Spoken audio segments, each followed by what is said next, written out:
ప్రేమ, యేసుని ప్రేమ.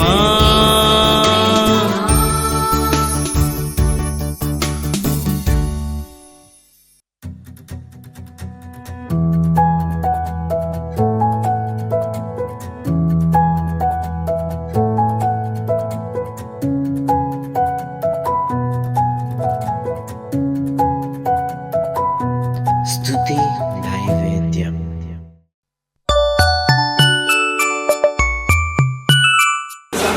కొరింథీయులకు రాసిన 2వ పత్రిక 7వ అధ్యాయం మొదటి నుండి మనం చదువుకుందాం.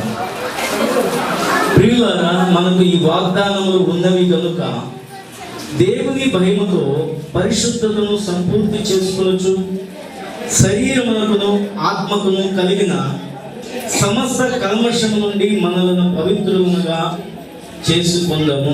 మహాపరిశుద్ధుడైన మా తండ్రి, ఈ వాక్యం ద్వారా నీ ప్రజలందరితోనూ నీ సంఘముతోనూ మాట్లాడండి.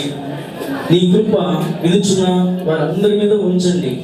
ఈ వర్తమానం ద్వారా పరిశుద్ధతను సంపూర్ణం చేసుకోవటం మాకు నేర్పించమని యేసు నామమున ప్రార్థన చేయుచున్నాము తండ్రి, ఆమేన్. తర్వాత ఏమంటున్నాడు? మన దేవుని ఆత్మయందును మీరు కడగబడి, అంటే ఆత్మలో కడగబడటం ఏంటి? నిజంగానే పరిశుద్ధాత్మను పొందుకోవటం వలన వచ్చే మేలులు ఎన్నో మనం ధ్యానం చేసుకున్నాం ఎన్నోసార్లు. అయితే పరిశుద్ధాత్మ ద్వారా మొట్టమొదట మనకు కలిగే లాభము మేలు ఏంటో తెలుసా?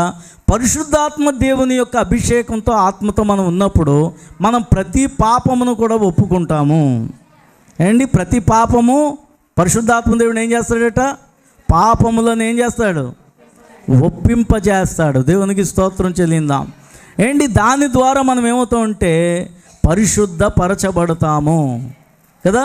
మనం పరిశుద్ధతలో సంపూర్ణం చేసుకోవాలని పౌలు ఎందుకు చెప్తున్నాడంటే, నువ్వు ఉన్న పరిశుద్ధత సరిపోదు. నువ్వు ఇంకా దేవునికి ఏమవ్వాలంటే సమీపముగా మారాలంటే క్రీస్తు రక్తమును ఆశ్రయించాలి, దేవుని నామమును బట్టి ప్రార్థన చేయాలి, అలాగే ఆత్మయందు మనము కడగబడాలి. పరిశుద్ధాత్మ దేవుడు మన మీదకి వచ్చినప్పుడు మనల్ని కడుగుతూ ఉంటుంటాడు. అందుకనే ఆయన అగ్ని వలె వస్తాడట మన మీదకి. అగ్ని ఏం చేస్తుందండి?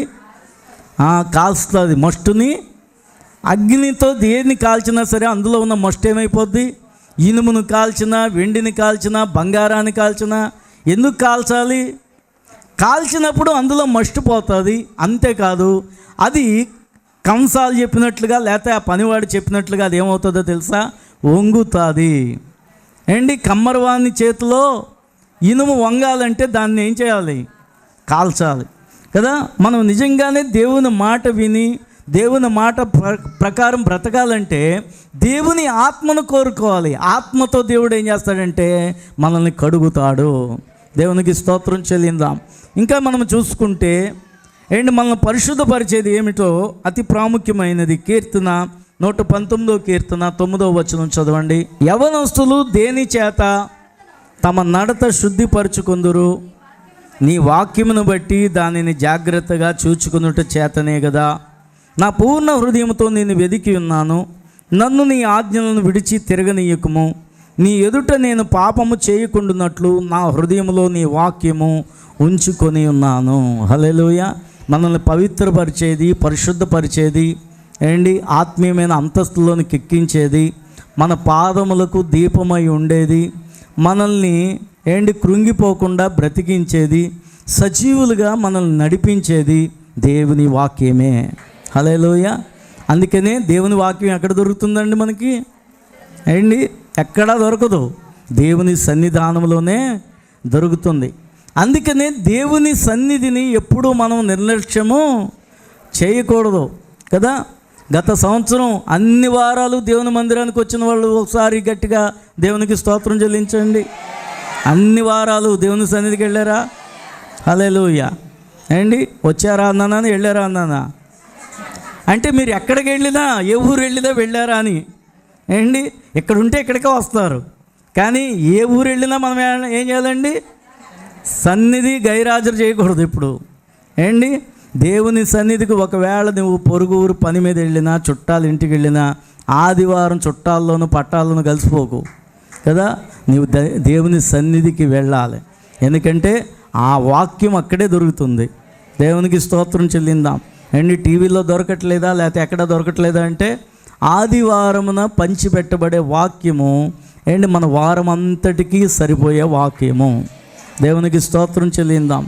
అండ్ బైబిల్లో ఒకరోజు చదువుకునే వాక్యము, రోజు చదువుకునే వాక్యం ఆ దినమంతా నిన్ను నడిపించవచ్చు. వ్యక్తిగతంగా నువ్వు చదువుకునే వాక్యము నిన్ను నడిపిస్తారు. కానీ దేవుని మందిరములో కదా పెళ్లి భోజనం అంటే మనకి ఎందుకు ఇష్టం? మన ఇంట్లో భోజనం ఇష్టమా, పెళ్లి భోజనం ఇష్టమా? ఏ అంటారు? అన్నీ వేస్తారు, మనం అయితే కొంత వేస్తాం కదా. అన్నీ ఇంట్లో వండుకున్నది, అంత మసాలా రాదు, అంత ఘాటు రాదు, అంత రుచి రాకపోవచ్చు. ఇంట్లో కూడా బాగానే వండుకుంటారు, అది వేరే విషయం. కానీ పెళ్లి భోజనం అంటే ఎందుకు ఇష్టం? ఏమో అక్కడ ప్రత్యేకంగా ఉంటుంది అంతే. దేవునికి స్తోత్రం చెల్లిందా. వేసుకుంటే అట్టు బాగానే ఉంటుంది ఏంటి. మరి పెళ్ళిలో కొంతమంది టిఫిన్లు పెడుతున్నారు ఇప్పుడు, మరి అవి ఎందుకు బాగా తింటాం మనం ఏంటి? అది ప్రత్యేకం. అలాగే మనం వ్యక్తిగతంగా దేవుని వాక్యం చదివినా విన్నా అది వేరు. దేవుని మందిరంలో చెప్పబడే వాక్యము మనకి ఎంతో ఆశీర్వాదకరమైనది కదా. ఒకే మన్నాను ఇశ్రాయేలీయులందరికీ దేవుడు ఏం చేశాడు? కురిపించాడు. ఒక్కొక్కరికి వేరు వేరు, నీకు ఈ రుచి ఇష్టం కదా, ఈ రుచి ఇష్టం కదా అని వేరు వేరు, ఒకరికి కందిపప్పుని, ఒకరికి జీడిపప్పుని, ఒకరికి పెసరపప్పుని కురిపించలేదు దేవుడు. మీరు పెసరట్లు వేసుకోండి, మీరు పెసరపప్పుతో కూర వండుకోండి, ఇలాగేం కురిపించలేదు. అందరికీ దేవుడు ఒకే మన్నాను పంపించాడు.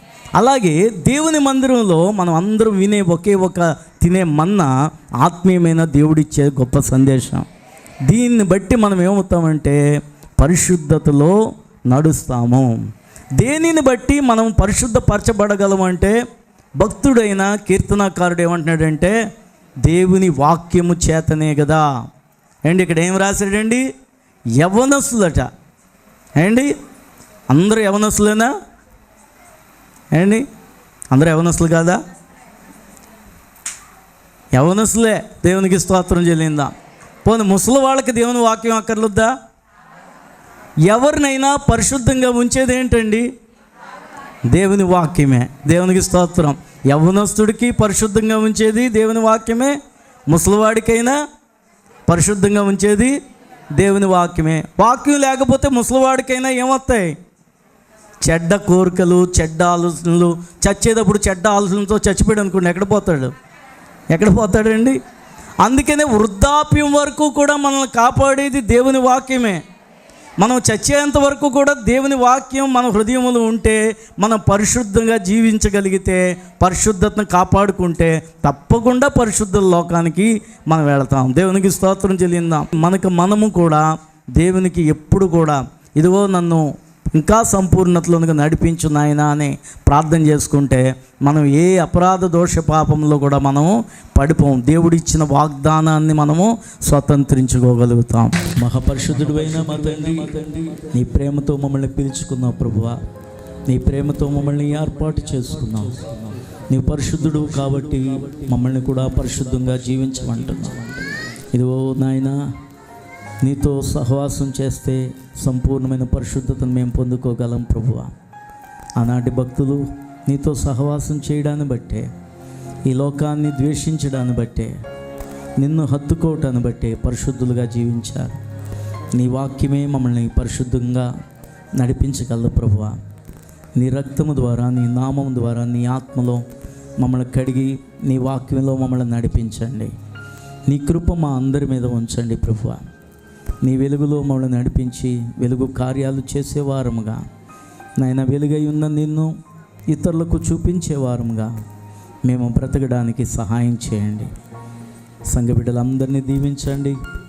వారి వారి గృహాలకు వెళుతుండగా శాంతి, సమాధానము, నెమ్మది, దీవెన, ఆశీర్వాదం, ఐశ్వర్యం, ఆరోగ్యం సమస్తమును బిడ్డలకు దయచేయమని, అన్ని విషయాల్లో నీ కృపను తోడుగా ఉంచమని యేసు నామమున ప్రార్థన చేయుచున్నాము తండ్రి, ఆమేన్.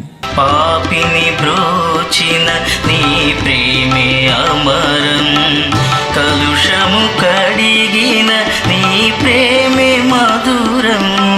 సిలువే మాకు శరణం శరణం.